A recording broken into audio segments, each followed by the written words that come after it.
Minu nimi on Alvar, töötan Santa Monica Networkis juba 5 aasta juba ja tegelen peamiselt siis routing, switching, security ja ka wirelessiga. Siis mõnda rohkem süüti, mõnda vähem süüti. Ja kuna siis Cisco Meraki tootevalik kattub suht palju, siis minu selle toimetatavate valdkondadega, siis on ka Cisco Meraki minu toimetada.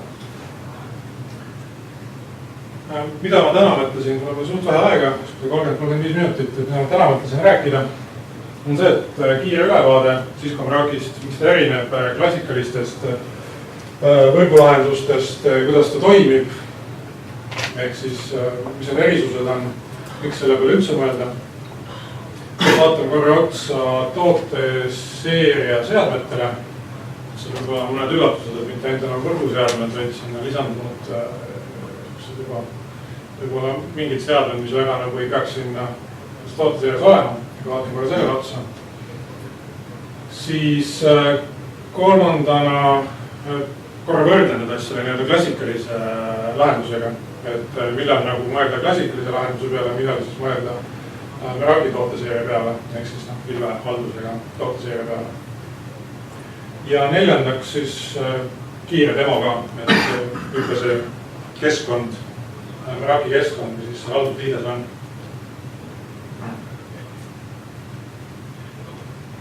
Nii. Ehk siis ülevaade, üldine ülevaade, et nagu siis ka seal juba ettekande nimes on tegu pilvepõhise lahendusega, mis tähendab siis seda, et kõik Meraki tooteseeria seadmed on hallatavad läbi ühe pilvepõhise haldusliidese. Tegelikult on neil olemas ka üks enda nii-öelda sisene haldusliides, aga see on hästi lihtne ja basic, et sealt põhimõtteliselt saab nii veootsikust teha ja hästi selliseid põhiseid seadeid muuta. Näiteks, et security device'il saab staatilist IP-aadress panna liidese peale, sellest lokaalsest liidesest. Kõik tuleb teha siin. Mis võib tähtis on see, et sama haldusliides kasutatakse kogu seeria seadmetel. Ehk siis vahet ei ole mitu Meraki seadet olete ostnud, kas räägime ainult switchidest, tulemüürist, tugijaamadest, siis kõike neid haldate alati ühest sellest haldusliidesest. Need on kõik sinna ilusti kenasti kokku toodud. Mis on hea teada, on see, et siis sinna andmekeskusesse või siis Meraki pilve liigub ainult management liiklus. Ehk user traffic's on täitsa eraldiseisev, need nii-öelda siis rullitakse välja nii nagu tavaline liiklus. Ehk siis ainult management liiklus. See küsimus on, et kus siis need andmekeskused on, et kuna tegelikult sinna siis andmekeskustes on päris tähtis kasutada info, et siis kus need andmekeskused paiknevad. Et Cisco'l on tegelikult jagatud siis maailm 4 regiooni, Põhja-Ameerika, Lõuna-Ameerika, Euroopa ja siis Aasia. Kui te ostate Eestis Meraki lahenduse, siis põhimõtteliselt panete oma regioonis Eesti, siis teie andmeid hoiustatakse Euroopa andmekeskustes, mis on siis 2 tükki Saksamaal ja 1 Aafrikas. Teine võib-olla küsimus, mis selle skeemi peale tavaliselt tuleb, on see, et kui me räägime management datast, et kogu see management liigub üle meie selle interneti välislingi, et kui palju see andmemaht võtab. See andmemaht peaks olema seadme kohta kuskil 1 kilobitt sekundis, ehk tegelikult hästi vähe. Kui me räägime, et meil tekiks võib-olla 1000 seadet, et siis ka oleks see 1 megabitt sekundis, mis tõenäoliselt kannatab see välisliides, kannatab selle ära. Miks üldse pilvelahenduse hea on või miks nagu võrreldes siis traditsioonilise lahendusega mõelda pilvelahenduse peale? See kindlasti, et on hästi skaleeruv, et kui teil on siin 3 seadet või teil on siin ühel hetkel kasvada 3 seadme peale, et siis põhimõtteliselt see halduskeskkond on samaks. Te ei pea muretsema selle peale, et seda laiendada, siin midagi teha. Teie lihtsalt panete seadmeid juurde, haldate neid samast kohast, ei pea muretsema siis laiendamise peale. Teine, miks ta on kindlasti hea, on redantsus. et kui te endale teete mingi halduskeskkonna, mille eest te peate seaduse maksma, lisaks kõigile muule, siis peate muretsema selle pärast, et kui see maha kukub, et kus ma asju valdan. Et selle eest siis Meraki lahenduse puhul ja Vilve lahenduse puhul siis muretsema ei pea, siis tootja teeb seda teie eest. Ja kolmandaks, Cisco igasugused uuendusi ja upgrade'e toob siis siia Vilve lahenduse peale kiiremini. Kui me räägime mingist Prime'ist, mingist muust on-box haldusest, siis tavaliselt need laiendused ja uuendused jõuavad hiljem.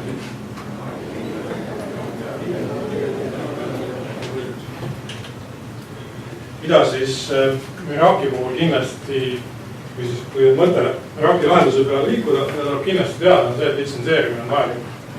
Ehk siis Meraki lahendus põhimõtteliselt koosneb kahest erinevast grupist, ehk riistvara ja litsents. Kui te ostate lihtsalt riistvara, siis põhimõtteliselt selle riistvaraga suurt midagi peale hakata ei ole. Teoreetiliselt on, näiteks tugijaamadel on võimalik OpenVRT peale installeerida, aga siis ma arvan, et ei ole võib-olla mõtet Cisco rauda allast. Et litsenseerimine on vajalik. Selle litsenseerimise või litsentsi sees saate siis selle haldusliidese, ehk siis selle Vilve halduse, saate tarkvara ja tarkvara uuendused selle riistvara peale ja saate ka 24/7 toe. See on siis Meraki ja Cisco enda tugi 24/7, kus saate helistada vajadusel mingit konfiguratsiooni muudatusi, konsulteerida, küsida oluline. Igale seadmele on iseenda oma nii-öelda litsents, ehk siis ei saa olla nii, et ostate tulemüüri litsentsi, tulemüüri enam vaja ei lähe, asendan selle nüüd siis, liigutan selle litsentsi tugijaama peale, seda teha ei saa. Igal seadmel on oma litsents, nagu igal seadmegrupil. Siis litsents on ühetasemeline, välja arvatud tulemüüril. Tulemüüril on siis kahetasemeline litsents. Et siit tuleb välja tulemüüri omadused, aga põhimõtteliselt kahetasemeline litsents, üks on lihtsam litsents, kus ei ole siis sihukest, võib-olla see next gen võimekust või sihukest targemat võimekust. Ja advanced litsents, kus siis põhimõtteliselt saate viirusetõrjed, URL-filteringud, geolokatsiooni reeglid ja edasi. Kiire ülevaade siis ka toodetest, mis siis selle tooteseeria sees on.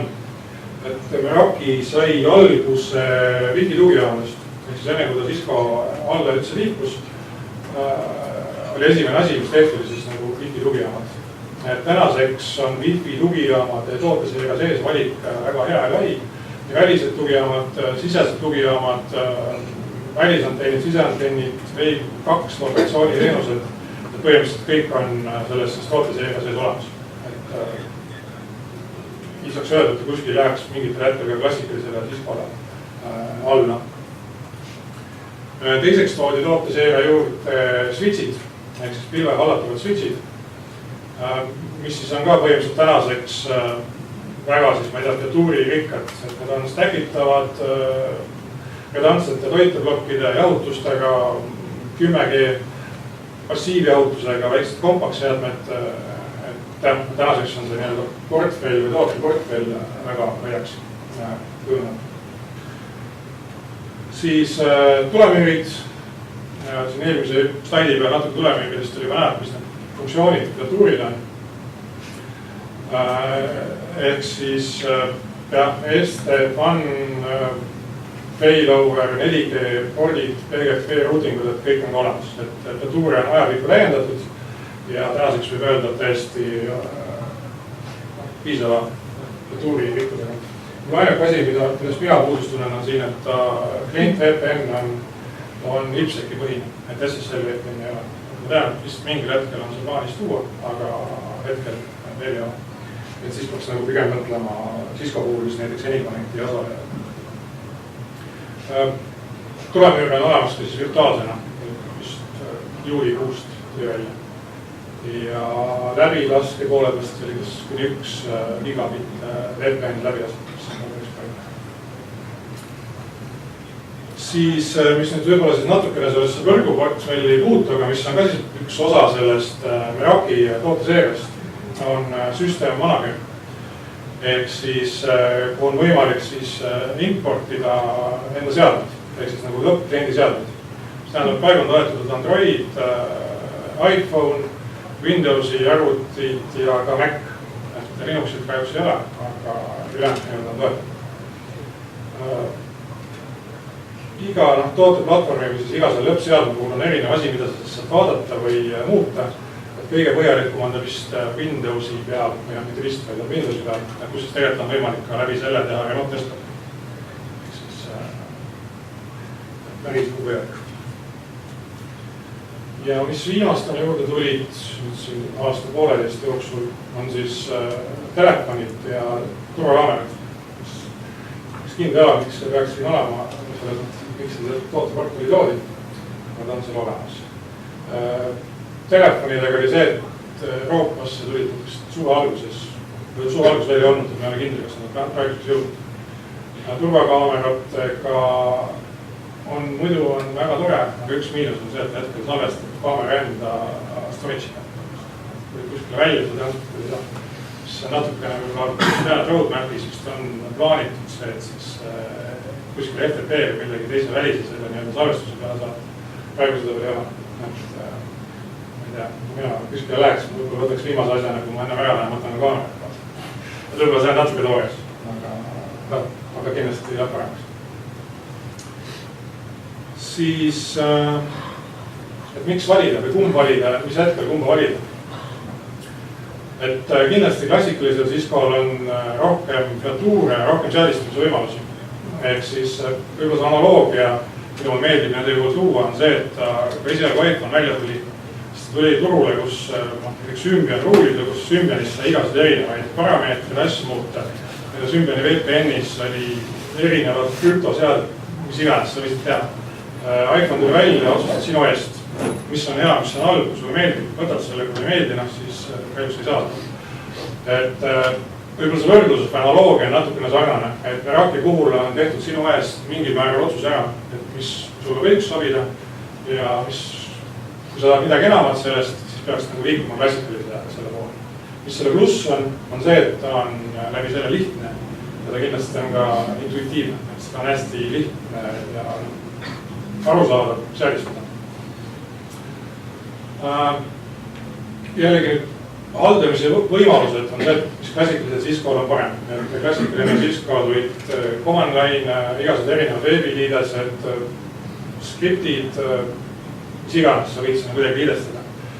Merakil ikkagi saab piirid see pilve keskne haldus. Et selles mõttes, kas siis huipõhine üle siis selle halduskeskkonna, mis need pilves on, või siis tegelikult võib ka sealt API kaudu mingid skriptorid, et ikkagi on siis selle nii-öelda andmekeskuse põhine. Mida me näeme hästi palju, et kui me läheme rääkima Merakis klientidele, kus on natukene võib-olla kardavad või kurkuvad tagasi, on see, et see subscription põhine teema. Et kardetakse natuke seda, mis siis saab, kui litsents aegub ja kuidagi nagu pigem eelistatakse sellist traditsionaalset lähenemist, kui enam ei maksa, et siis asi ikkagi töötab edasi. Ehk siis siin on nagu näha, et klientide juurde, kes juba on viinud mingil määral oma infot pilve, tuleb siin üleminek või sellest ülesaamine, et miks mitte nüüd liigutada pilvega võrgu seadmete algus, tuleb nagu natuke lihtsamini. Et võib-olla kui siis klient juba on oma mingites teenuste asjadega pilves, et siis miks mitte mõelda ka võrgu seadmete halduspilve viida. Kui me juba selle üles tõstatasime, mis siis juhtub, kui litsents läbi saab, siis tegelikult juhtub see, et kui litsents läbi saab, siis tegelikult selle seadme midagi on teha ei ole. Ehk siis see seade käib, nagu ma enne kirjutasin, et litsents on kohustuslik, kui litsents läbi saab, siis põhimõtteliselt võite selle rahuliigust või siis peate litsentsi uuendama. Kui näiteks litsentsi puhul olete ostnud eelmine aasta näiteks 10 tugijaama, olete pannud sinna peale 2-aastase litsentsi, see aasta mõtlete, et ostaks veel 10 tugijaama 2-aastase litsentsiga, siis need litsentsid põhimõtteliselt summeeritakse ja jagatakse seadmete arvu. Ehk siis sellisel juhul on teil nüüd tänaseks 20 seadet ja 1,5 aastat litsents. Et sellega peab ka siis arvestama. Kindlasti, kus Merakil hästi suur pluss on see, kui võtta kogu lahendus, terviklahendus Merakina. Et kui te võtate ühe tugijaama, siis võite ka selle Merakina võtta, aga siis võib-olla see võlu on väiksem. See võlu on ikkagi siis, kui kogu see ökosüsteem on Merakil, et siis tulemüür, switch'id ja ka siis tugijaamad. Ehk siis seda rohkem lõidata. Siis tuleb just rohkem see välja, et haldusliides on ühine. Ja mis siis korras on klassikalise siis, kui ma panin seda rohkem kontrolli enda käes.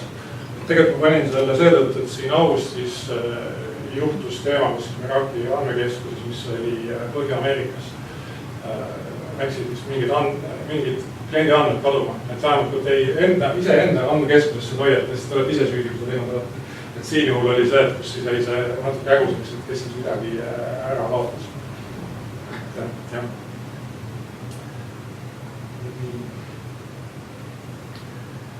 Ja siis väike demo või mida ma sealt haldusliidesest tahtsin näidata, on siis see, et mul on tegelikult siin 3 seadet pandud üles. Üks MX tulemüür, MS220 switch ja üks tugijaam. Mu tegelikult mõte oli selles, et ma tahtsin näidata, kuidas seda üle siis Radissoni võrgu siin toimetada. Kuna see Radissoni võrgu pool on tõstnud nutune, siis ma pean näitama lihtsalt seda halduskeskkonda ja kuidas nad siin eelnevalt realistatud olid. Et põhimõtteliselt ma saan selle ära näidata, aga võib-olla mingid nüansid jäävad puudu. Mis ma seal seadistasin on see, et interna demovõrk, mis siis põhimõtteliselt termineeritakse tulemüüris, ehk siis tugijaam käitub britsina, saadab selle info läbi switchi ja kestvõrk, mis termineeritakse tugijaamas ja seda võrku siis ülejäänud keskkond ei näe. Nii.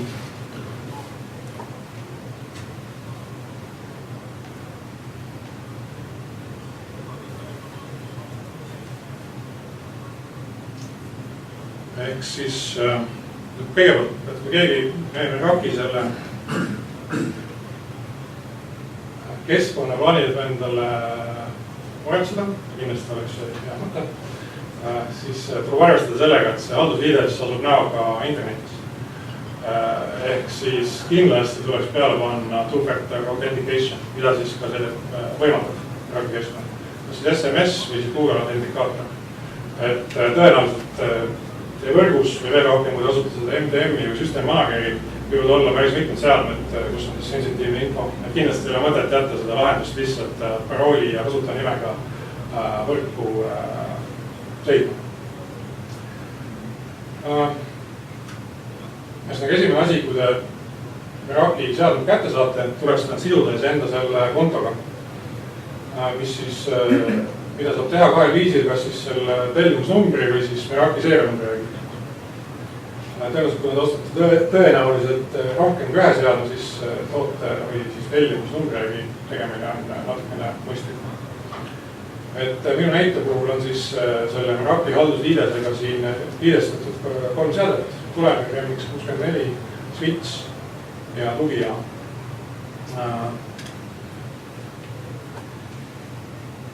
Ehk siis rauva poole pealt, riistvara poole pealt. Lisaks sellele on siis siia keskkonda importitud litsentsid. Ehk siis iga see seade, mis mul on litsenseeritud. Kui seda litsentsi mul siin ei oleks, siis põhimõtteliselt selle seadmetega, mis peale hakata ei saaks. Niisiis, kui teil on seadmed olemas, litsentsid olemas, siis põhimõtteliselt järgmine samm oleks samale võrgu, Meraki nimetab seda võrguks, aga tegelikult on loogiline üksus selle loomine. Et loogilist üksus saab luua kas siis näitena loome Tartusse uue kontori ja nüüd Tartu kontorisse on vaja tugijaamu, switche ja tulemüüri, siis me saame selle loogilise üksuse luua, et siia antud juhul siis, et oleks Tartu kontor.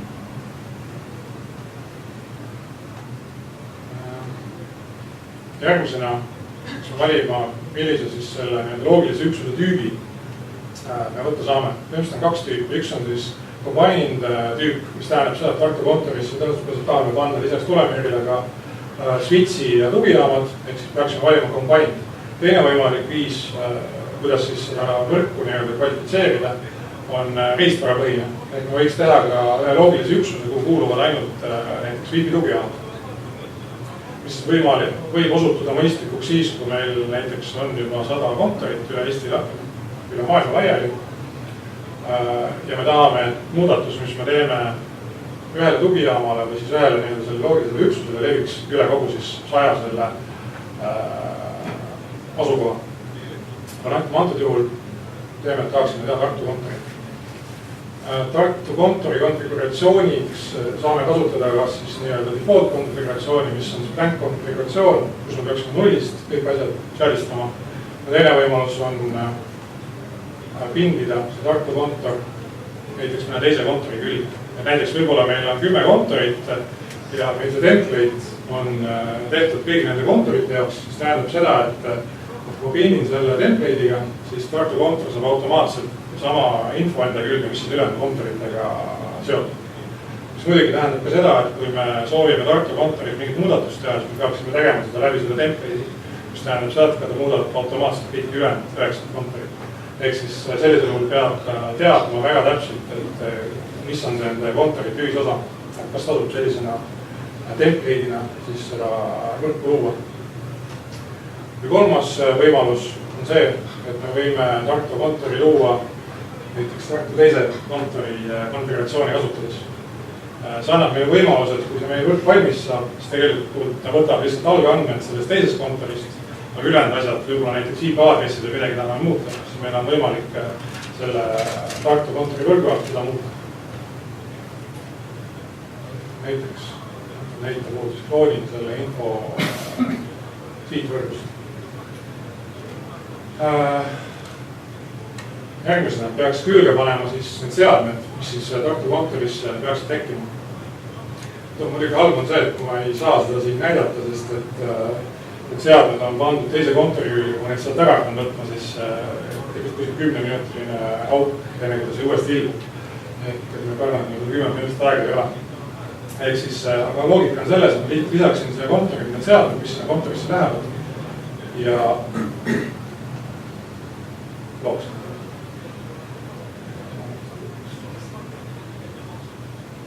Selle peale tekkis mul põhimõtteliselt Tartu kontori võrk. Juba template'i pealt tulnud seadmete infoga. Ehk kuna siin oli tulemüür template'is või selles teises kontoris määratud, siis automaatselt tekkis mul Tartu võrgu külge subnettide liideste info. Et nüüd antud juhul, kuna tõenäoliselt on teil siiski erinevates lokatsioonides erinevad võrgud, siis peaksime ära muutma nüüd siis vähemalt IP-aadressid, kõik ülejäänud info saab samaks jääda.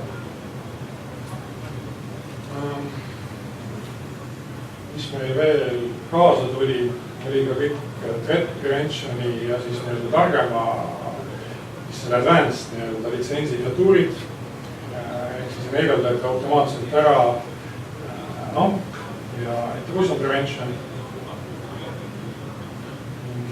Samuti toodi üle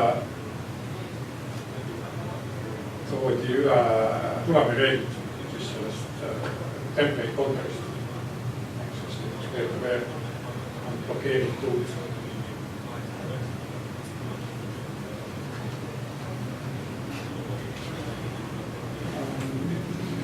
Jällegi on selles mõttes kahju, et välis lünkasid enda sealt võrku panna. Põhimõtteliselt, mis ma siin tahtsin näidata, on see, et kui teil oleks siin nüüd 30 switchi, siis nende 30 switchi boardi muudatused saab teha siit põhimõtteliselt ühe lükkaga. Kui te näiteks teate, et teil on Tartu kontoris 20 switchi ja te olete switchi loogika teinud selliselt, et esimesed 10 porti on näiteks kaabliga võrguportid, siis piisaks siia, kui kirjutada Tartu ja portide vahemik 1-10. Ehk mis siis peaks tooma välja kõigi Tartu switchide boardid 1-10 ja saaks automaatselt näiteks muuta veele. Et veele 100 näiteks, veele on 200. Peaks võimaldama kiiremat seadistamisvõimekust.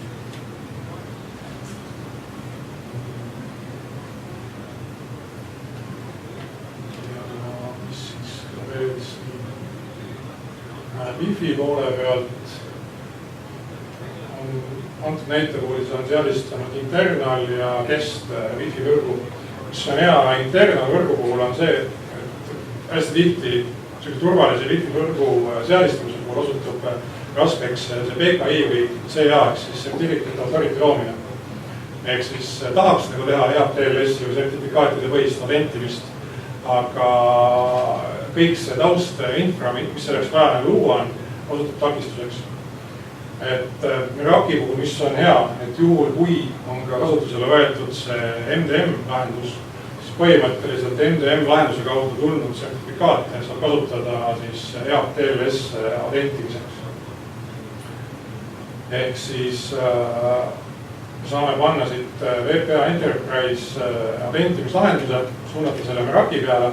Kui meil MDM ei ole, siis me saame teha ka proolipõhist, mis mingitel juhtudel on parem kui Richard Key, saame seda teha. Aga et kui on ka MDM, siis me saame kasutada ära siis klientseadmete peale pandud sertifikaate, et autentida ennast siis selles internal võrku.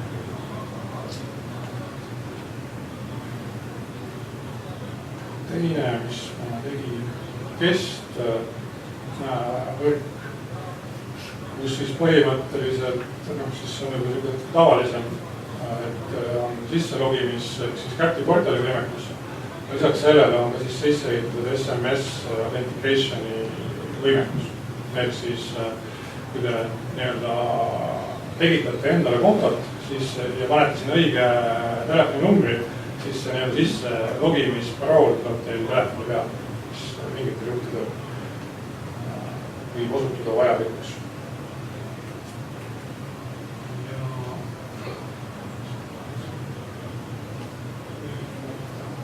MDM ehk siis seadmete haldus. Kui ma rääkisin internal Wi-Fi'st ja sertifikaadiga autentimisest, siis kõik seadmed, mida ma olen siia MDM-i importinud, neid põhimõtteliselt saab siis juba kasutada head TLS-i ja sertifikaadiga autentimisest. Mida siis siin MDM-is näha saab? MDM põhimõtteliselt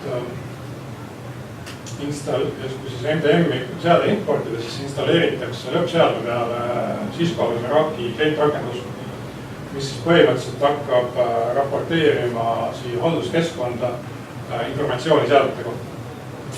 Ehk siis lisaks tavapärasele infole, mis on seadme nimi, IP ja edasi, on näha ka näiteks kui palju on andmemahtu kasutanud, mida seade on online'is olnud. Lisaks sellele, mis tegelikult eriti tähtis, on see, et see autentimisaken siis two-factor authentication'iga kindlasti turvata. On see, et tegelikult siit kaudu saab ka ligipääsu seadme endale. Ehk siis screenshot'i teha, mis siis minu ekraani peal praegu on. Ja ma desktopi, seda Wi-Fi peale proovime hakka. Kõigest otse selgimine. Ehk siis tegelikult päris võimas. Ja kindlasti peaks mõtlema, kui seda panna neti, et siis OTP-d kasutada.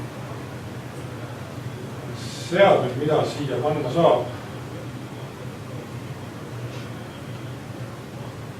on siis hetkel niimoodi, et Linuxit kahjuks siin ei ole, aga kõik ülejäänud Chrome OS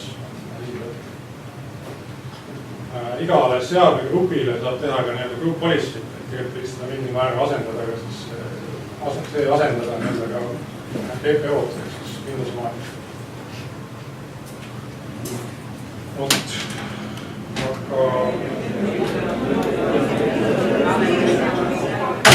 Et ma ei tea, aeg on nii aastat. Et ma tänan, kui mingi küsimus, siis küsige midagi täpsemalt, soovite näha demot, näha siis võime teie kontorisse püsti panna vaadata, kuidas see soovite. Tänan.